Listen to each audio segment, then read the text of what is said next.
Hey friends, welcome back to part 2 of home renovation. All about home renovation, figuring out the process when doing a small or large scale project to your home. Last time we talked about figuring out what you want to do, also how to create a rough budget for your project, and lastly, what your financing options are. Today, we're going to talk about 3 more points when it comes to your home renovation.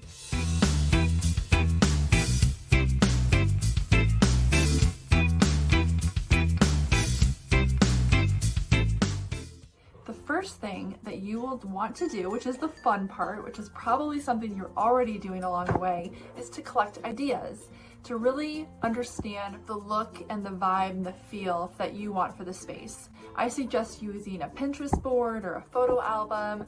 Anything to help you kind of collect ideas to be able to show to your contractors is going to be really important. The more information you can gather about the actual item, if you can maybe make a spreadsheet with links to the item, you can be as specific as you can, also knowing that it might change throughout the process. So step 1 is to identify things that you like, the look that you like, colors, materials, tile, countertops, plumbing fixtures. The more that you can collect and give to your vendors throughout the way is going to be fun. And a lot of people enjoy that part of the process. Step 2, which is really where a lot of people get stuck, is figuring out which vendors you need and when. I think the first question to ask yourself is the question of, do I need to hire a designer, an interior designer, to help me with my project? Some people want to do it all by themselves. Some people may find that hiring an interior designer is going to be an important part of the process. For our last big project, we started with an interior designer, Alicia from Redesign Home, and she was amazing. I really wanted to make sure that the space we were planning was the most efficient and best use of space, and I don't want to have any regrets, right? So the pros and the cons, the pros to hiring a designer are they can help guide you through the process. They are an expert.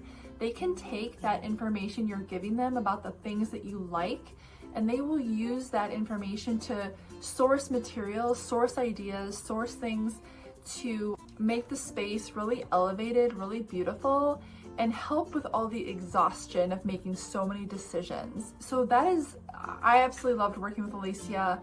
If it's something you want to do on your own, that is fine too. The pros and the cons of working with a designer are pretty obvious.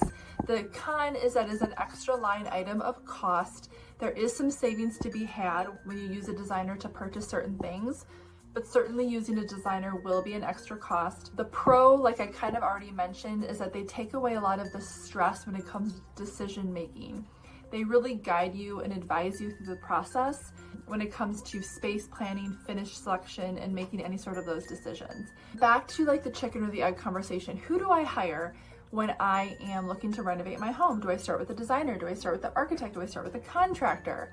So I would start with the designer if that's something you're going to use, because that person will help guide you in terms of what decisions and what vendors you're going to need. If you're not going to work with a designer, then certainly start with a contractor.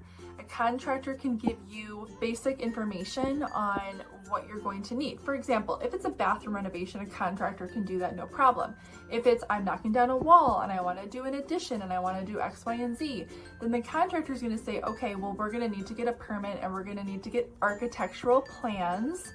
That's one pathway you might have to go down, or you may not have to go down. But a contractor is going to advise you as to if you need an architect or not. If you are working with a designer, you can also work on hiring a contractor at the same time, because they can work together. My contractor was Dave Lakeman of Lakeman Construction. He's amazing. Alicia and Dave spoke every step of the way throughout the project to make sure that everybody was on the same page in terms of the construction part of it, but also the vision that Alicia had for the space. So number 1 is figure out which vendors you need and when, and those vendors will help to guide you if you need an architect. Once you need an architect involved, that's a bigger project, obviously, and it is another large line item of cost. So make sure you discuss that with your contractor before you get started and sign on any dotted line, because if you do need architectural drawings, you want to make sure you understand the cost of those drawings, because they can be very, very costly. So now you've kind of gotten a game plan of what vendors you need. I need a contractor,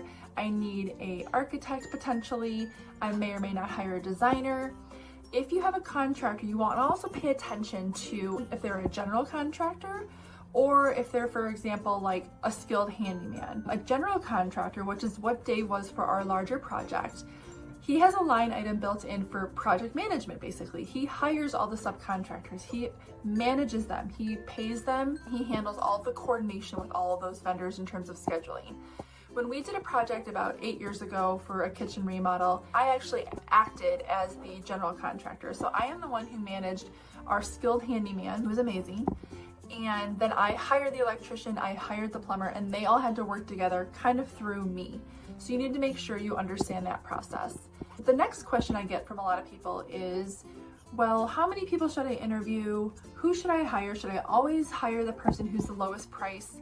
And there's a few different layers to this. I think you should talk to at least 2 vendors just to make sure you're getting all the information you need in terms of cost, different bids, but there isn't a subjective element to hiring a vendor. You're going to be spending a lot of time with your contractor. You need to make sure that you really work well together with them, that you guys have a good vibe. In my case, I didn't want anybody who had overzealous opinions and was going to bring their ego into the process. Something I love about Dave and Alicia is, you know, Dave might have one idea, Alicia would say, well, what about this? Instead, this is what I want to do. And Dave would be like, all right, great, I want to make that happen for you. You want to make sure you have clear communication with your vendors. If something that you're adding to the bid, you want to make sure that you understand how that's going to work. That's called a change order, basically. Hey, I decided I was going to actually do a mudroom too. I know we talked about doing a bathroom, but now I want to add on the mudroom floor as well.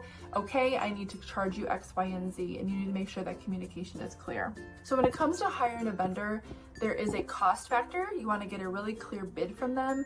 And then you also want to make a decision based on how you think you're going to work with them. If you get the lowest cost person, but you just already can kind of tell like the communication isn't your style, the person's personality rubs you the wrong way potentially, that might not be the right vendor for you. Sometimes paying a little bit more money or negotiating a little bit can lead to a more successful relationship, because this is a relationship you will have with your contractors.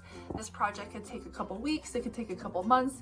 Like I said, you're going to be spending a lot of time with them, so you want to make sure that you hire somebody that you feel really good about. And then lastly, you're going to be managing the project. Even if you are not acting as the general contractor, you will be checking in with your contractor, and you want to make sure that you have as much communication and involvement as you're comfortable with. There's going to be little things that the contractor might not catch that you might catch, so you want to make sure you're checking in on the project, making sure what's going on at any given point, and really make sure you understand all of the money that's coming and going. And so try to stay organized. That's kind of what I'm saying. Manage the project, stay organized, make sure you understand what's going on. Order things when you need to order them. Give yourself enough time on that end. You never want to be waiting around for something to be shipped before they can start doing the work. So ordering as many things on the front end as possible is really good. And try to have fun. This is a stressful time. There's going to be dust all over your house, but try to manage it and roll with the punches and just keep your eye on the prize and know that at the end of the day, you're going to have a space that works really well for you and your family. So I could talk all day long about this, obviously. If you have any specific questions, I am so happy to answer them. I have really good vendors, really good contacts and contractors that I can refer to you. So please don't hesitate to reach out. Thanks so much, guys. Thanks for watching this series, and good luck with your project.